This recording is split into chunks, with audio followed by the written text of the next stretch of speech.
Olá, seja bem-vindo, seja bem-vinda a mais um episódio do Pod Eduque. Esse é o nosso quarto episódio, penúltimo episódio dessa temporada, e é um prazer que você esteja conosco. Esse programa, esse Pod Eduque, é uma realização da CAPES, do PROESTE, PROSOL, Pós-Ensino, o Programa de Pós-Graduação em Ciências Sociais e Humanas. E eu sou Isaíra Thalita, sou jornalista, sou egressa do Programa de Pós-Graduação em Ciências Sociais e Humanas da Universidade. E hoje nós vamos falar sobre um tema muito importante, que é pensar a formação na pós-graduação em ensino, questões político-pedagógicas e técnicas. E para a nossa conversa hoje, nós estamos aqui com o professor Emerson Medeiros, que é professor doutor em educação pela Universidade do Estado do Ceará, professor adjunto da UFESA, da Universidade Federal Rural do Semiárido, e docente permanente do programa do Pós-Ensino, que é um programa que reúne as instituições UERN, UFESA e IFRN. Professor Emerson, seja muito bem-vindo ao Pod Eduque. Queria que o senhor falasse um pouquinho primeiro sobre por que pensar a formação na pós-graduação. Qual a importância da gente pensar sobre isso? Eu quero primeiramente agradecer, antes de qualquer consideração, e dizer que é uma alegria estar aqui com vocês.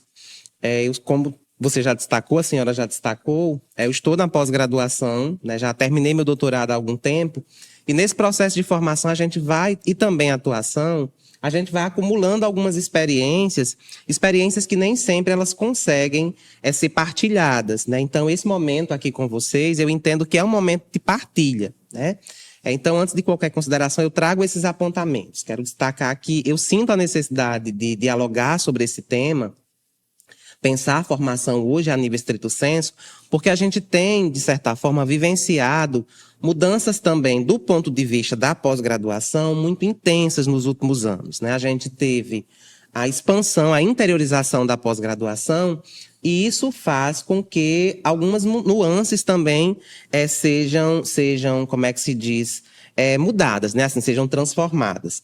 Então, pensar a formação hoje, a nível estrito sensu, é uma necessidade, considerando a realidade que nós temos hoje, a nível de alunado, a nível também de programas.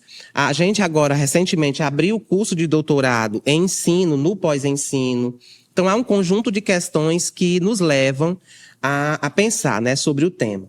E mais do que isso, a própria relação com os alunos, o próprio diálogo frequente com os alunos, mais contínuo com eles, então nos permite ver essa necessidade de dialogar um pouco sobre os processos formativos que eles também e elas têm vivido. E o que é que se pesquisa em ensino? Para apresentar considerações sobre, eu sempre faço uma comparação, é uma questão também que a gente recebe, quando a gente inicia com cada turma no pós-ensino, são questões que vêm do alunado, O que é fazer pesquisa em ensino? O que é pesquisar na área de ensino? E eu sempre digo que eu recorro a uma comparação com o campo da educação. A educação, de maneira geral, a gente pesquisa a prática educativa, o fenômeno educativo. Esse é o objeto de estudo da educação, A pesquisa em educação, ela se estende para o fenômeno educativo. O ensino, a área de ensino, ela se delimita. Ela pensa questões mais centrais, mais focadas, que estão relacionadas à docência, ou como a gente sempre nomina, aos ensinos nos campos disciplinares. Por exemplo, há questões relacionadas ao conteúdo de cada campo disciplinar, da história, da biologia, da física, que a educação ela não dá conta. Então, a especificidade disso é o objeto de estudo da área de ensino.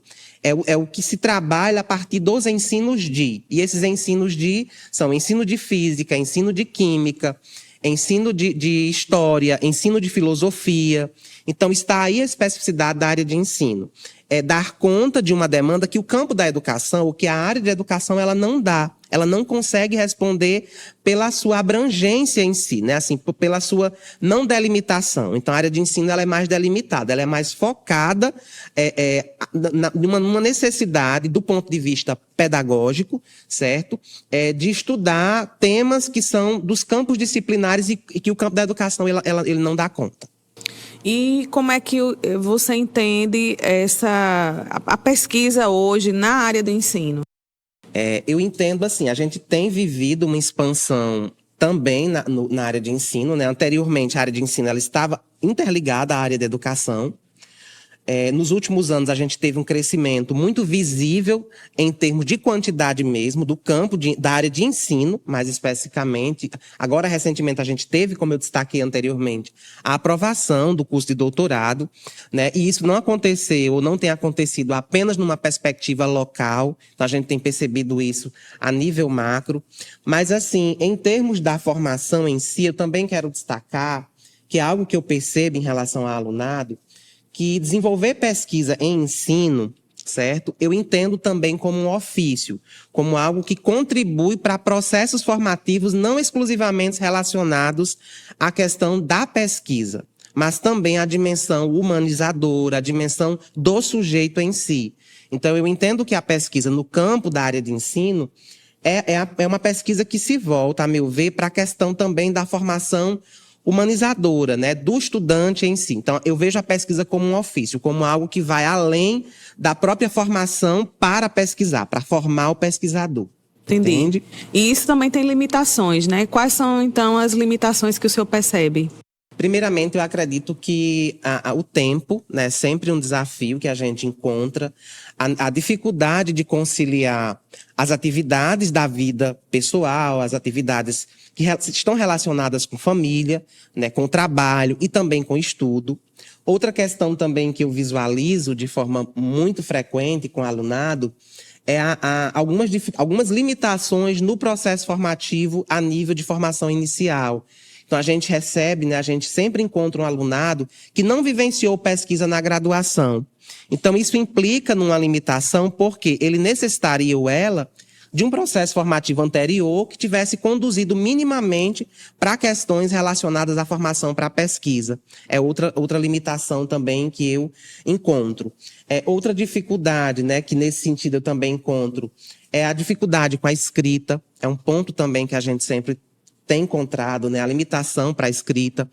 O aluno, se ele não consegue, nesse caso, ele não vem de uma formação leitora, é difícil também ele escrever, porque a gente não escreve aquilo que a gente não sabe, né? Às vezes também a gente encontra a limitação em termos do próprio objeto de pesquisa. Os alunos desconhecem também o que se pesquisa, não entendem, não conseguem situar esse objeto no campo da ciência de maneira geral. Então, a gente percebe uma leitura muito rasa também nesse sentido. São algumas limitações que são bem presentes, né, bem perenes no processo que a gente tem de formação no programa, no pós-ensino, mais especificamente na área de ensino. Isso também vem justamente de uma graduação muitas vezes conturbada. A gente tem que lembrar que passamos por uma pandemia, né? Muitos também estudantes, né, graduandos na época, tiveram que enfrentar essa modalidade. Isso também prejudica um pouco também o resultado final, no caso, quando essas pessoas saem, né, para tentar uma pós-graduação. Mas que outras circunstâncias, por exemplo, o senhor coloca como um dificultador, por exemplo, para que esse aluno, esse graduado, por exemplo, chegue a uma pós-graduação já com uma qualidade maior, além da questão da falta de leitura, por exemplo? Eu entendo também, tu trouxe um aspecto agora que me faz pensar sobre situações que eu vivi recentemente, né? Eu entendo também que o alunado, ele ingressa muitas vezes num programa e ele desconhece o próprio programa. Eu sempre destaco para os alunos e alunas que há uma necessidade de, se eu penso em ingressar na pós-graduação, eu tenho que conhecer minimamente aquele campo que eu pretendo, né? Que eu pretendo me ingressar. Então, como eu destaquei anteriormente, os alunos eles desconhecem as linhas de pesquisa, os próprios objetos ou as temáticas que os pesquisadores daquele programa também pesquisam. Isso tudo se faz com limitações para que ele vivencie um processo formativo com mais qualidade, né? Então, eu vejo a própria ausência também de um conhecimento elementar sobre o próprio programa. Isso se faz com uma limitação. Eu sempre destaco que seria muito interessante que, antes de ingressar num programa, o estudante ou a estudante vivenciasse, por exemplo, uma disciplina como aluno especial, para poder se ambientar minimamente no espaço, né? Acho que é uma questão também que pode ajudar, né, a sanar possíveis desentendimentos que o aluno venha a viver no processo. Participar, né? de projetos de extensão também, né? De grupos de pesquisa também seria uma possibilidade, né? Tentar conhecer o programa e ver em quais espaços dentro do programa você pode se inserindo para depois realmente começar o processo formativo. Então, esse poderia ser um dos caminhos para quem quer iniciar na pós-graduação. Mas que outras opções, por exemplo, o senhor elencaria? Além dessas, Além né? dessas. Participar também de cursos de formação, né? Como eu destaquei anteriormente, a gente encontra alguns estudantes com uma formação muito limitada do ponto de vista teórico sobre o objeto que pesquisa. A dimensão metodológica também é sempre muito frágil. A gente encontra estudantes que, por exemplo, eles não conseguem entender a estrutura metodológica mínima de um trabalho dissertativo. E aí eu não dialogo nesse momento nem para a questão do trabalho doutoral. Eu trago realmente a dissertação. O que é que eu quero dizer? Alguns alunos, eles ingressam e eles desconhecem, por exemplo, o que é uma abordagem de pesquisa, os tipos de abordagem de pesquisa. Eles não entendem método investigativo. Eles não entendem que para a construção de uma pesquisa eu necessito obrigatoriamente de uma técnica para eu produzir dados, mesmo essa pesquisa sendo uma pesquisa bibliográfica. Eles não entendem que há também uma técnica de análise. Então, tudo isso são fragilidades que, a meu ver, já implicam no processo de formação dele como um todo. Porque os 2 anos de mestrado, eu entendo, no caso, a pesquisa dissertativa, é um tempo muito curto, porque ele tem que vivenciar disciplinas, né? Ele tem que participar de outras atividades, por exemplo, ele precisa participar de atividades relacionadas à extensão, em eventos, né, da área, minimamente para ele poder também se inteirar com outros pares sobre sua temática, sobre o seu campo também de atuação. Então se torna um período muito curto para a formação que ele necessita construir durante os 2 anos. Especificamente para pesquisa e ensino, tem algum conhecimento que o senhor elenca que é preciso, ou saberes que ele precisa já chegar com essa bagagem? A meu ver, os conhecimentos ou os saberes relacionados minimamente à dimensão metodológica, né? Acho que é impossível a gente pensar, no caso, a formação para pesquisa, se o estudante ele não teve uma formação relacionada à metodologia da pesquisa, que minimamente também o embase, que dê um alicerce para ele poder prosseguir. A dimensão teórica, como eu destaquei, também é importante, mas ele também vai se apropriando dessas dimensões ao longo do processo. No entanto, eu entendo que são elementos essenciais para o crescimento dele. A gente percebe isso, por exemplo, quando a gente tem um alunado que vivenciou iniciação científica.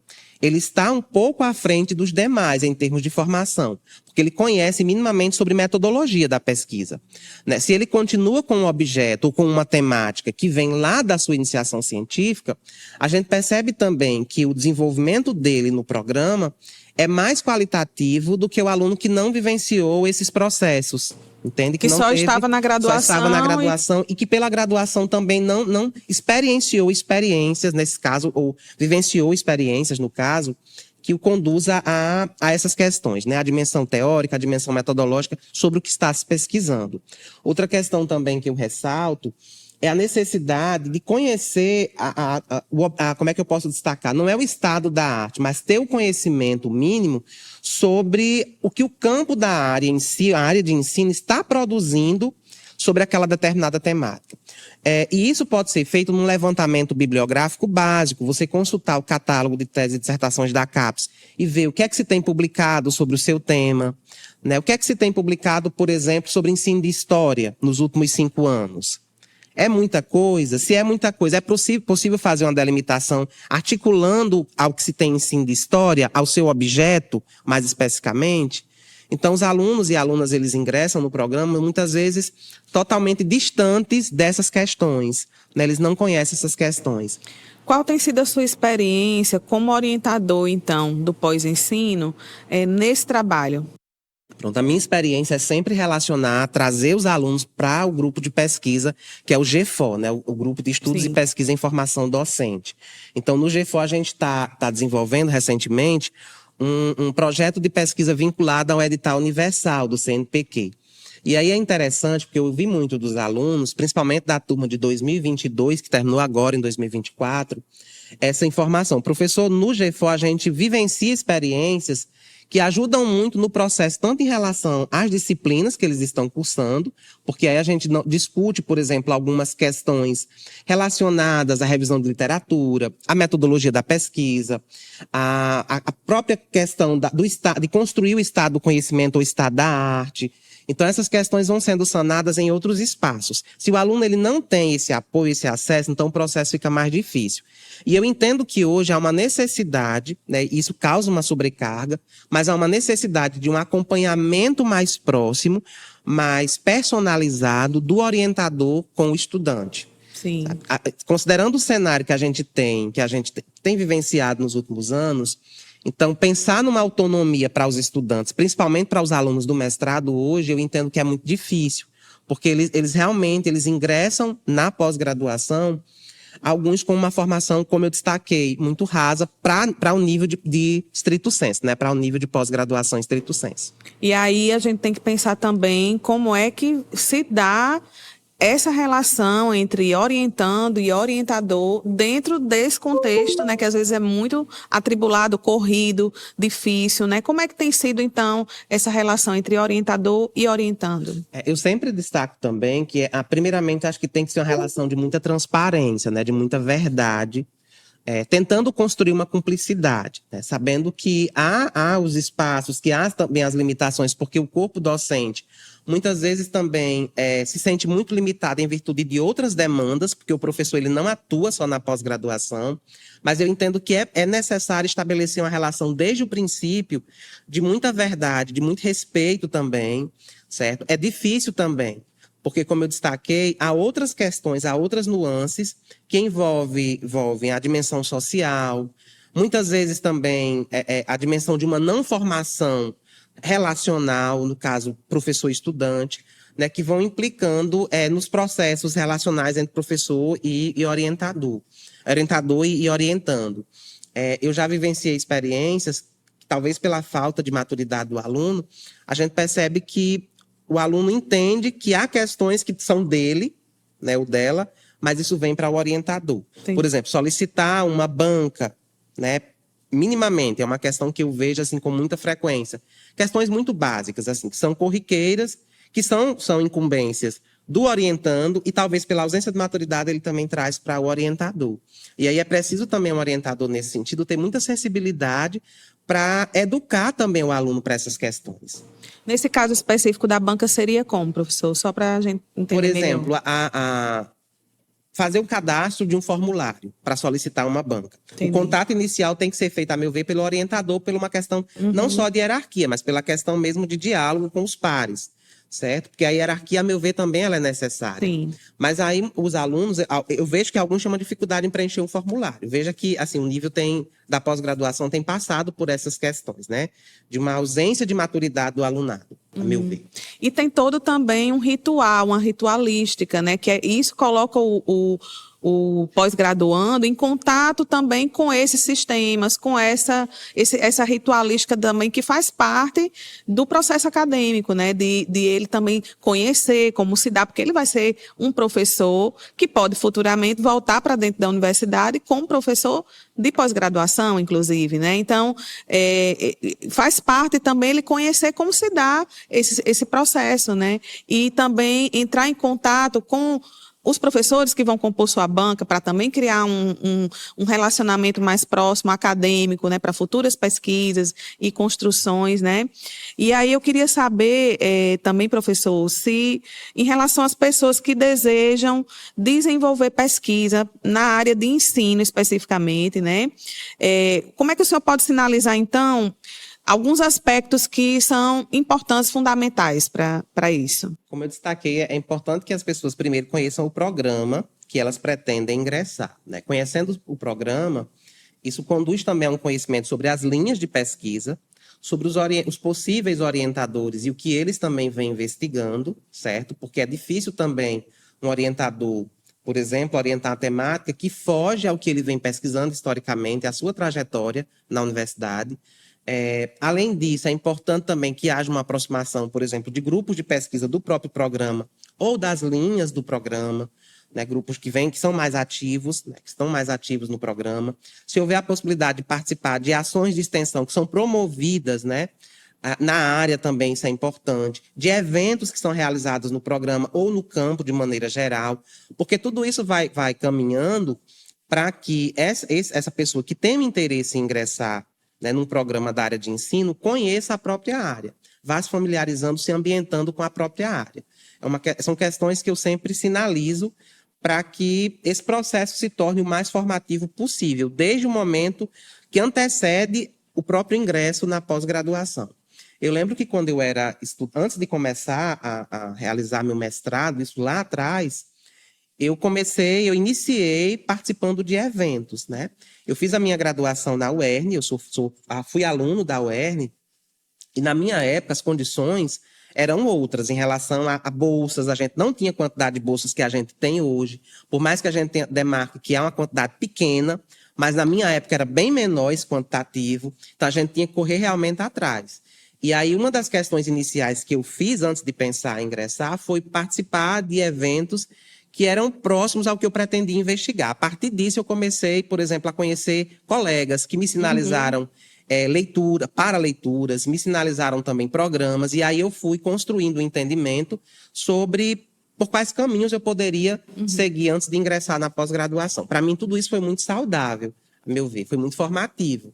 Né? E a partir disso, eu realmente, quando eu fui fazer meu doutorado, eu já estava como professor da UFESA. Mesmo assim, eu também cursei disciplinas como aluno especial, pelo menos para eu poder me ambientar, não somente no programa, mas no município, na cidade. Eu fui para outro estado, fui para o estado do Ceará, eu sou potiguar, né? Então, isso foi me ajudando a entender realmente esses espaços, as dinâmicas relacionais também sociais que perpassam ali. Porque quem vai cursar uma pós, por exemplo, em outro estado, a meu ver, não passa apenas por uma mudança do ponto de vista educativo, mas passa, a meu ver, por uma mudança do ponto de vista também cultural. Mesmo sendo em espaços próximos, como Rio Grande do Norte e Ceará, mas há processos relacionais culturais que são diferentes. E isso implica também no seu processo, no acolhimento ou não, em você se sentir presente ali ou não, porque vem a questão do distanciamento da família. Então, isso é importante, que você conheça o espaço. Se ambiente, né? Esteja ambientado também, dentro desse, não só academicamente, mas também na sua própria vivência naquele espaço, né? E em relação à construção da pesquisa, professor, que tipo de informações são importantes que vão contribuir para o desenvolvimento dessa pesquisa? Certo. Eu sempre também destaco que, assim, a pesquisa ela é um processo. A gente não tem como a gente construir pesquisa numa linearidade. Né? Cada etapa da pesquisa, cada momento da pesquisa, ele é constituído muitas vezes por muitos arranjos. Né? Eu não posso planejar a pesquisa e acreditar que aquilo vai acontecer tal qual. Né? Então, uma das primeiras questões que eu entendo para a gente produzir pesquisa, a gente precisa conhecer sobre a temática, a gente precisa ter o domínio, uma leitura sobre a temática no campo que eu estou pesquisando. Dentro disso, eu preciso entender da dimensão metodológica que eu escolhi, que é uma dimensão também política, né, para a minha pesquisa. Na pesquisa, algumas vezes a gente fala sobre a neutralidade, né, principalmente no campo das ciências humanas. A gente destaca, é possível, essa neutralidade ela existe? Eu entendo que toda pesquisa ela tem sua dimensão política, porque as escolhas que eu faço, seja do ponto de vista metodológico, epistemológico ou ontológico, são decisões políticas que eu assumo para pesquisar. Né? Então, essa neutralidade, a meu ver, ela foge do que a gente concebe, né, em relação a fazer pesquisa. Outra questão também é essa necessidade de relação mais próxima com o orientador. Ele está sempre tentando, nesse sentido, acompanhar o processo. Tem muitas questões que a gente não consegue perceber, principalmente para quem é iniciante, sem o olhar externo, no caso, sem o olhar do orientador. A gente não consegue visualizar. Né? Outro ponto também que eu entendo que seja importante sinalizar é a necessidade da leitura contínua. Né? Muitas vezes a gente só lê para escrever a dissertação ou a tese. Não, a gente tem que ler, de forma geral, o objeto de pesquisa, o campo que eu estou, sobre o campo que eu estou pesquisando, no caso, a área de ensino. É importante que a gente vá entendendo essas diferentes nuances para poder fazer pesquisa. Entendendo que, como eu destaquei anteriormente, a pesquisa ela não é linear, ela é uma construção, ela é um processo. Sim. Que, no caso, serão necessários muitos arranjos em cada momento. Desde o momento do planejamento, ao momento também da execução dela e ao momento da análise, da escrita do trabalho. Né? Destaco também que há um erro, a meu ver, que condiz quando eu faço pesquisa, eu vou desenvolvendo a pesquisa e eu vou escrever apenas no final. Eu deixo a escrita para o final. A escrita, ela também é um processo. A escrita é algo que exige de nós um amadurecimento. Eu não escrevo bem da noite para o dia. Né? Eu não consigo escrever bem da noite para o dia. Ela é um processo. Nesse sentido, exige leitura, exige maturação, exige um olhar externo também, não somente do orientador. Sim. Quando eu vivi meus processos, a gente sempre tinha, principalmente a nossa turma de mestrado e também de doutorado, uma relação muito saudável de entre nós, a gente compartilhar nossos textos e pedir a ajuda de outros colegas, principalmente para entender a escrita, para entender o processo de escrita que eu estava vivenciando também. Né? Isso foi feito do início ao fim. A meu ver, é algo que é importante também, a gente não escrever, que é um grande erro. Quando a gente participa de uma banca, a gente percebe muito essa questão da escrita ter sido desenvolvida num único momento, mais especificamente no momento final, ou ela ter sido realmente perene, ela ter sido contínua durante todo o processo, porque há uma mudança também nesse sentido. Quando eu olho, por exemplo, a escrita, ela é nossa identidade, né? Assim, quando eu olho, por exemplo, para a minha dissertação e para a minha tese, às vezes eu sempre digo, se pessoas forem fazer uma análise, elas vão dizer que são pessoas diferentes que escreveram, porque existia um Emerson lá no mestrado, né? E um Emerson no doutorado. Isso também a gente consegue ver no próprio texto. A qualidade do texto no início, por exemplo, desde a introdução ou no primeiro capítulo, e quando a gente vai lá para o final. A escrita é um processo de refazer, fazer e refazer constantemente, até porque as leituras vão dando clareza, então você quer acrescentar, você quer retirar. A nossa experiência, por exemplo, lá no mestrado de Ciências Sociais e Humanas da UERN, que acolhe muito bem as subjetividades, e esse é inclusive uma linha de pesquisa, subjetividades e identidades, a gente também se coloca em situações em que a gente precisa olhar esse humano, esse indivíduo, esse sujeito que a gente está pesquisando também, e que nós também temos a nossa subjetividade, e às vezes não é fácil a gente colocar isso também em palavras, com todo o arcabouço teórico, né, de uma maneira fluida. É preciso realmente fazer um constante, se refazer na própria escrita. Por isso que ao longo do tempo a gente vai aprimorando, e isso vai construindo também a nossa identidade enquanto pesquisadores, né? É muito importante também ressaltar isso. E em relação, professor, ao processo da análise dos dados, né, da pesquisa e ensino, a gente está falando aqui, por exemplo, de pessoas. O ensino está voltado também para pessoas, né? Mas o senhor poderia situar sobre como é que se dá essa etapa, né, e que é tão fundamental dentro da pesquisa? Eu entendo que a análise, ela vai ter sucesso, ela é dependente de outros processos, de outros momentos ou de outras etapas em relação à pesquisa.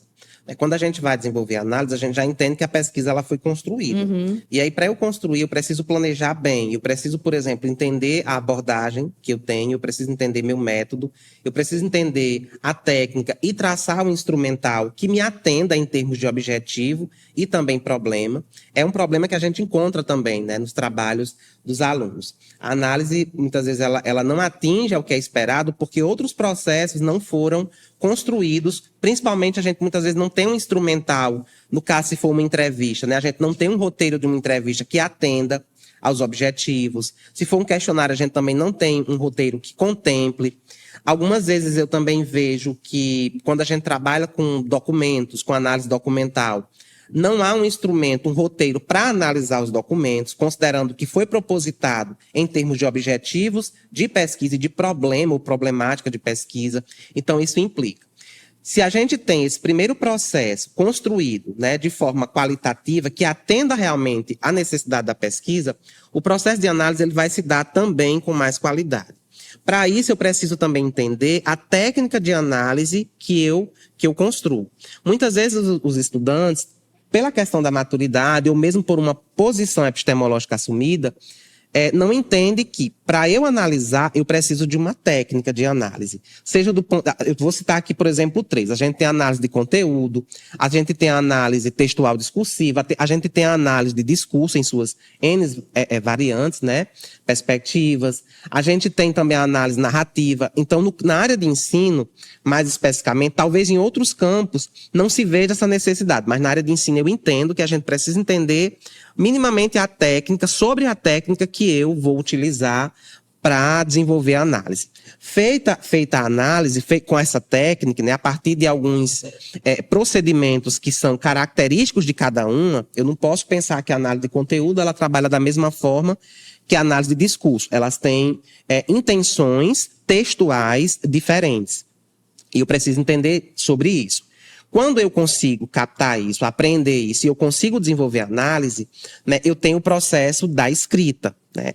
E aí, nesse sentido, também há uma necessidade de um conhecimento, né, de um aprimoramento em relação tanto à dimensão epistemológica teórica, como também à dimensão mesmo experiencial, ao momento de produção de dados, porque tudo isso contribui para a qualidade de uma análise, né? Não é somente a gente olhar para os dados e entender que os dados dizem isso. O processo também vai nos ensinando, né? As pessoas que participaram, as suas experiências, que muitas vezes não foram ali naquele momento oralizadas, narradas, né? Ou não foram textualizadas, por exemplo, numa transcrição, tudo isso pode ser considerado, tudo isso no sentido do processo, né? As outras nuances que envolvem também o processo de produção de dados e que podem também ser utilizados na análise.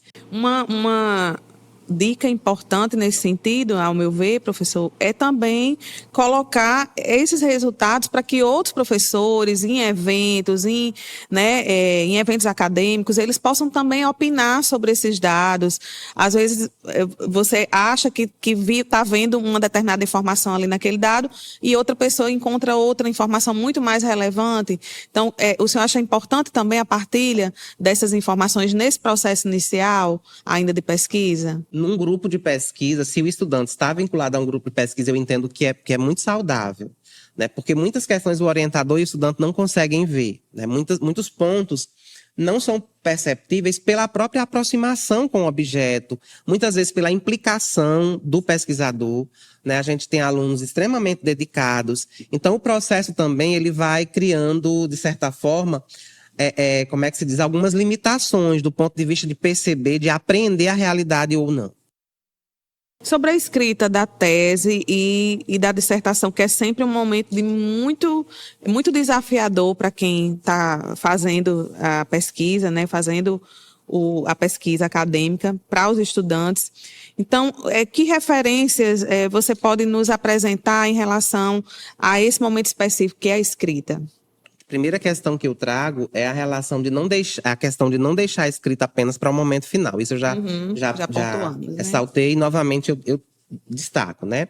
Outro ponto também é, no caso, pedir ajuda ao orientador, né? No caso, em relação a um referencial que seja mais direcionado, mais delimitado para o objeto de pesquisa. Ter cuidado com as fontes que vão ser utilizadas. Eu percebo muitas vezes os estudantes, eles recorrerem ou a teorias clássicas, ou a referenciais clássicos, ou somente a referenciais mais contemporâneos. A meu ver, é preciso haver um equilíbrio nesse sentido, né? Fazer a relação entre o que é clássico, que foi produzido em outro momento e que, de certa forma, ajudou na solidificação do campo ou da temática, certo? Mas é importante também considerar a produção atual, certo? Sim. Outra questão também é você não deixar, no caso, a pesquisa arquivada, né? A escrita arquivada apenas delimitada a você. É preciso, por exemplo, em momentos, exercitar isso em eventos, né? Já escrever para eventos e não se concentrar apenas ao momento final. Acho que são algumas possibilidades que eu entendo que são possíveis o aluno ou a aluna vivenciar no processo de formação. E aí ele passou por todo esse processo de pesquisa, de escrita, chega o momento em que ele vai fazer a apresentação, né?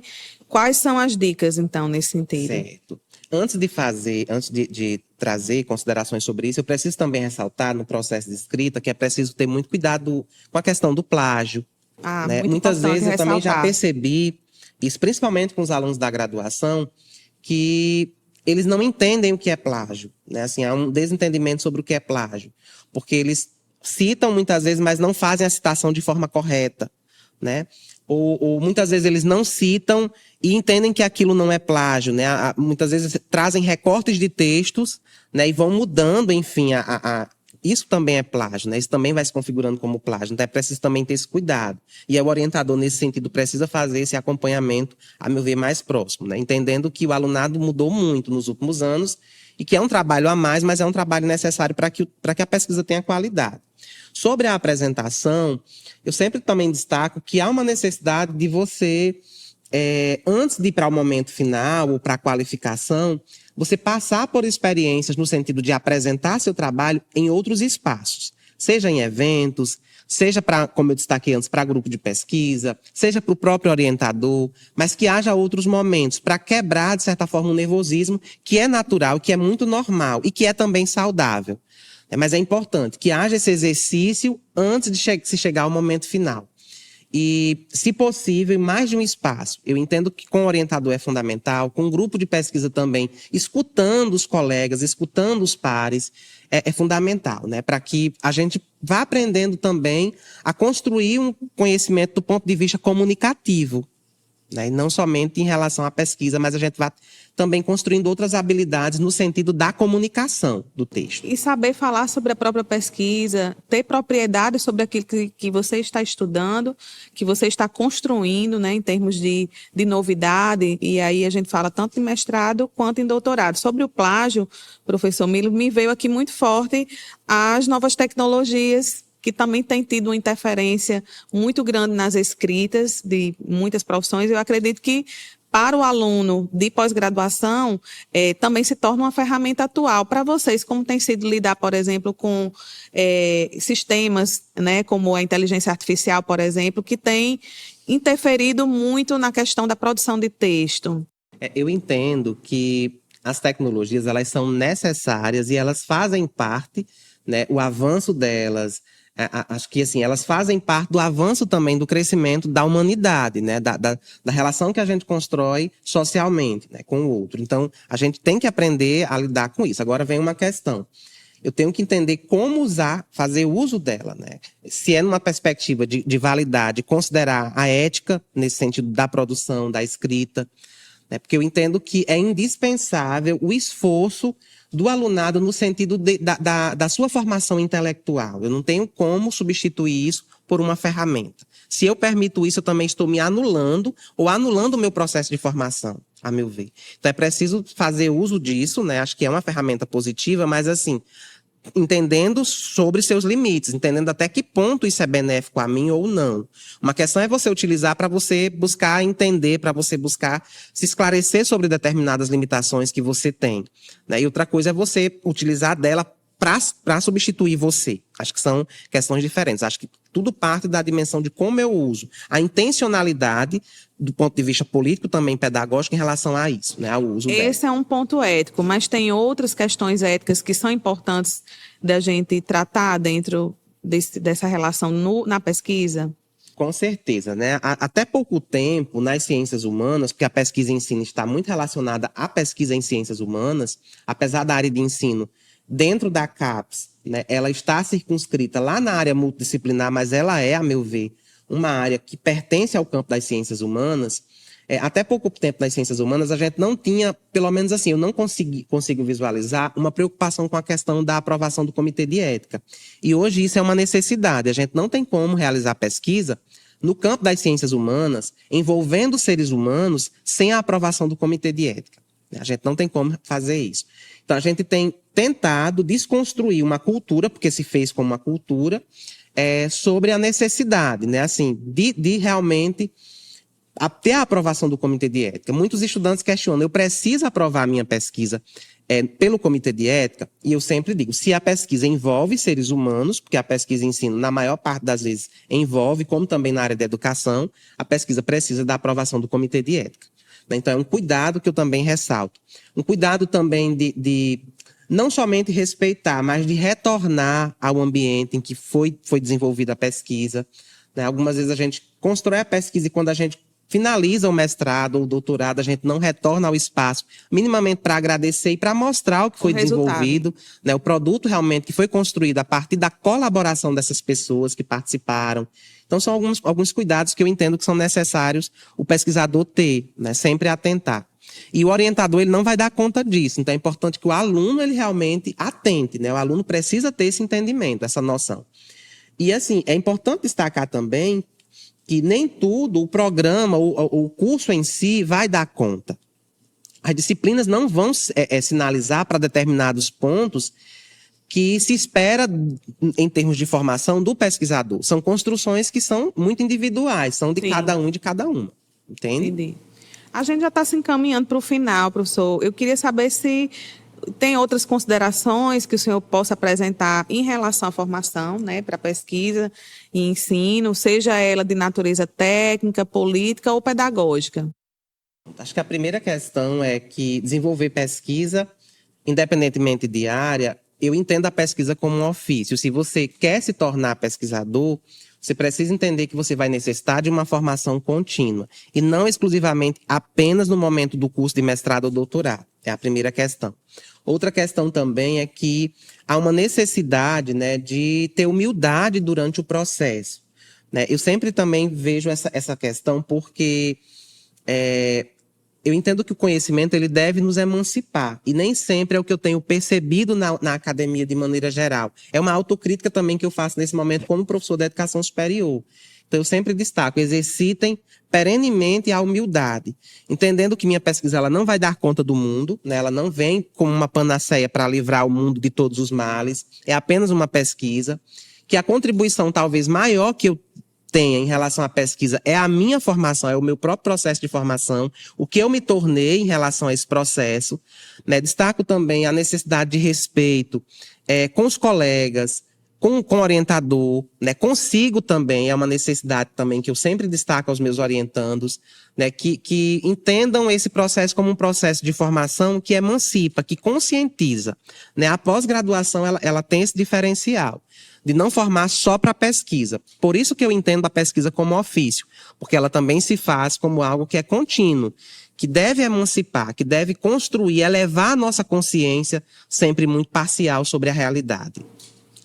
Muito bem, muitas informações, né, professor? Eu acho que esse episódio ele vai servir de guia para muitas pessoas que pensam a pesquisa não só em ensino, mas que estão pretendendo aí ingressar em algum programa de pós-graduação, seja na UFESA, na UERN ou em qualquer parte do país, porque são dicas muito importantes, muito relevantes. Agradeço a sua presença e a sua participação no nosso episódio do PodEduc. E a gente encerra por aqui.